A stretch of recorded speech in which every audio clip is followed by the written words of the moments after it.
Voice India 24 news, हर खबर पर होगी दस्तक, सच का सफर, विश्वास का हम सफर। वाराणसी छावनी स्थित बंगला नंबर 11 को शुक्रवार को खाली कराए जाने के मामले को लेकर बंगला नंबर 2 में आयोजित आवंटियों के द्वारा प्रेस वार्ता में रक्षा संपदा अधिकारी विनीत कुमार पर लगाए गए कई गंभीर आरोप। प्रेस वार्ता को संबोधित करते हुए अरुण कुमार गुप्ता ने आरोप लगाया कि विधिक वरिष्ठानों के मृत्यु के बाद उनके वरिष्ठानों के नामांतरण प्रक्रिया के लिए कई लाख रुपए की घूस मांगी गई। इसके अलावा पीपीई एक्ट के तहत की गई कार्रवाई से पूर्व जारी की गई नोटिस भी उनके अधिकृत पते पर भेजने के बजाय विरोधियों के पते पर भेजकर साजिश के तहत बंगले को सेना के कब्जे में देने का गैर कानूनी कृत्य किया गया। आरोप है कि परिषद प्रशासन ने भी इसमें सहयोग किया। आखिर क्यों लगे रक्षा संपदा अधिकारी विनीत कुमार पर कई गंभीर आरोप। आपने पहली बार सुना होगा कि किसी मरे हुए आदमी को भी मिलती है सरकारी विभाग से नोटिस। जी हाँ, आपको बस सच देखने को मिलेगा वॉइस इंडिया न्यूज पर। झूठ का होगा पर्दाफाश, अधिकारियों का खुलेगा पोल। बंगला नंबर 11 का पूरा मामला सुनिए पीड़ित परिवार के सदस्य अरुण गुप्ता जी से। वाराणसी से संतोष कुमार सिंह की रिपोर्ट द्वारा कहा कि साहब अब तक आपको पता नहीं था कि प्रभा गुप्ता और शांता रानी मर चुकी हैं, उनके लीगल हेयर मौजूद है। हम लोगों ने सबके आधार कार्ड, सबके जितने भी प्रूफ्स हो सकते हैं आइडेंटिटी के सातों कैंटोनमेंट के इलेक्टेड मेंबर मौजूद थे। वो सब लोग कह रहे हैं कि हम लोग वारिस हैं, लेकिन वो किसी भी चीज़ को मानने को तैयार नहीं है। तो हम लोगों ने कहा कि यहाँ पे जो जुडिक्शन बनता है प्रेजेंट में ACM 4 का बनता है। यदि आपके ऑर्डर से किसी का भी बंगला खाली करा के किसी को भी पोजीशन दिया जा सकता हो तो आपने एडमिनिस्ट्रेशन को क्यों इन्वॉल्व किया? आप खुद ही आर्मी को लेके आ जाते, पूरा कैंटोनमेंट खाली करा के उसमें सील कर लेते। तब ACM 4 को ये बातें समझ में आई। ACM ने 4 कहा कि आप हमें लिख के दीजिए। हमको कोई नोटिस दी भी नहीं गई है, मृतकाओं के खिलाफ कोई नोटिस हो भी नहीं सकती है। और इनको भी पता है कि दोनों HOR मर चुके हैं, तो कायदे से इनको लीगल हेयर्स को नोटिस देनी चाहिए थी। और अगर नोटिस नहीं उनको पता चला, इग्नोरेंस है, तो मौके पे हम लोग कहते हमको लीगल हेयर को नोटिस देके फिर से प्रोसेस शुरू करनी थी। 4 दिसंबर को हमें ऑर्डर मिला है, 15 दिन का टाइम है, लिमिटेशन 19 की तारीख ख़त्म होती है। 20 को संडे, कोई भी कार्यवाही 21 के पहले नहीं हो सकती है। एक साजिशन उसके 2 दिन पहले फ्राइडे की शाम को पहले तो ये दिखाया गया एडमिनिस्ट्रेशन की तरफ से कि नहीं साहब आपका पूरा बंगला खाली करा के ये बाकी कमरे भी आपको दिए जा रहे हैं। इसीलिए हम लोग शांति से बैठे थे। मौके पे हमारे को पास 5-5 घंटे की वीडियो रिकॉर्डिंग्स है कल की घटना की जो ये साबित करती है कि हमारे ताले अन्य कमरों पे बंद हैं, हमारा कब्जा है। हमारा कब्जा अगर नहीं होता वहाँ पर तो सारे परिवार के सदस्य, हमारे मित्र, रिश्तेदार वहाँ पर कैसे पहले से बैठे हुए थे? क्या किसी ने हमको हटाया वहाँ से? सिर्फ शाम को और आदित्य चतुर्वेदी एक अवैध कब्जेदार का ने अपील फाइल कर रखी थी, उसको माननीय कोर्ट ने खारिज कर दिया। 3 बजे खारिज हो गया। तो विनीत कुमार जी जो कि उनके खिलाफ हमने, चूँकि 11 के ओरिजिनल शांता रानी के लीगल वारिस हैं। शांता रानी जी का देहांत 2014 में हो चुका था, जिसकी विधिवत लिखित सूचना डिफेंस स्टेट ऑफिस इलाहाबाद और कैंटोनमेंट ऑफिस वाराणसी को दी गई है। हमारे पास उसके प्रमाण उपलब्ध हैं। 28 नवंबर 2019 को हमारी चाची जी प्रभा गुप्ता जी का देहांत हुआ। 30 अप्रैल 2020 को हमारे बड़े भाई दीपक अग्रवाल जी का देहांत हुआ। उसकी लिखित सूचना सारे रक्षा संपदा के अधिकारियों को लिखित रूप से दी गई है।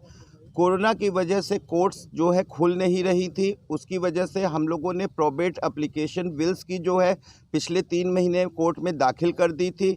जैसे ही इन लोग को पता चला कि सारे कानूनी वारिसों ने अपना सारा सेटलमेंट करके अपनी प्रॉपर्टी पे कुछ काम करने का मन बनाया है, एक गंभीर साजिश के तहत रक्षा संपदा अधिकारी विनीत कुमार जो कि बहुत ही भ्रष्ट अधिकारी हैं और पिछले 3 सालों में उन्होंने 160 एकड़ ज़मीन कैंटोनमेंट और बनारस कैंटोनमेंट से कम 20 करोड़ रुपए से ज़्यादा अवैध वसूली की हुई है।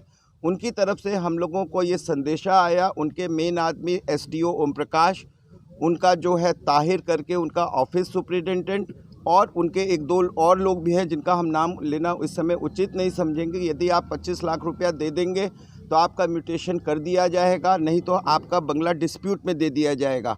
हम सारे लोग, परिवार के लोग शोक में डूबे हुए हैं, घर से बाहर नहीं निकल रहे, न सरकारी कोई कार्यवाही हो रही है। तो इस स्थिति में उन इलाहाबाद जाके उनसे मीटिंग करना वो संभव नहीं था। लेकिन हमने कैंटोनमेंट बोर्ड के वरिष्ठ अधिकारी श्री अभिमन्यु सिंह जी से मिलके उनको सारा पक्ष रखा।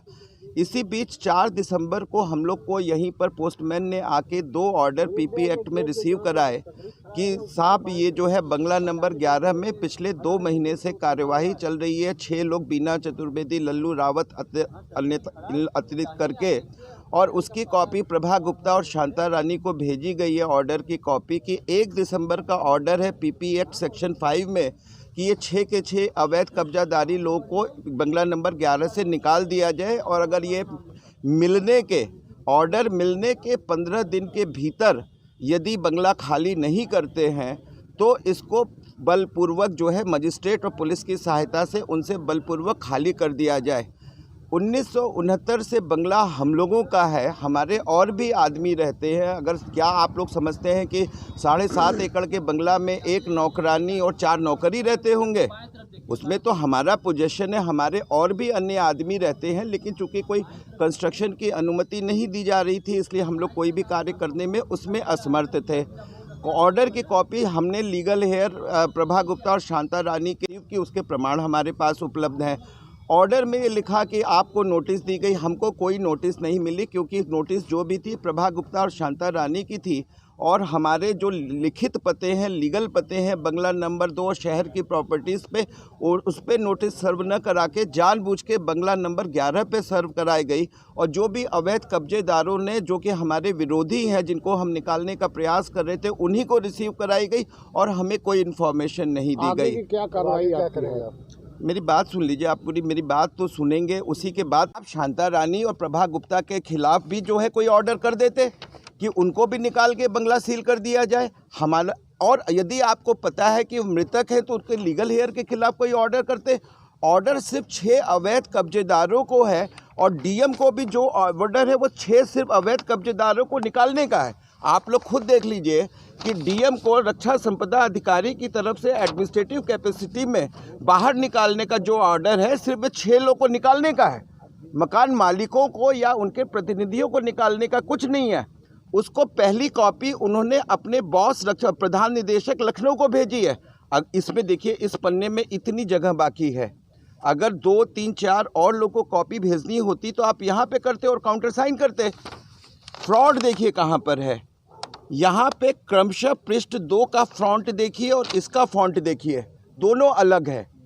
इन्होंने फ्रॉड करते हुए ऑर्डर सिर्फ 6 लोगों का है, पीछे इसको अलग से टाइप कर दिया बिना सिग्नेचर के, और इसमें लिख दिया कि स्टेशन कमांडर 1939 जीटीसी को सूचनार्थ प्रेषित एवं अनुरोध है कि नियत तिथि और समय पर संबंधित स्तर पर अपना प्रतिनिधि नियुक्त करने का कष्ट करे, जिससे कि कब्जा निर्मूलन के उपरांत संपत्ति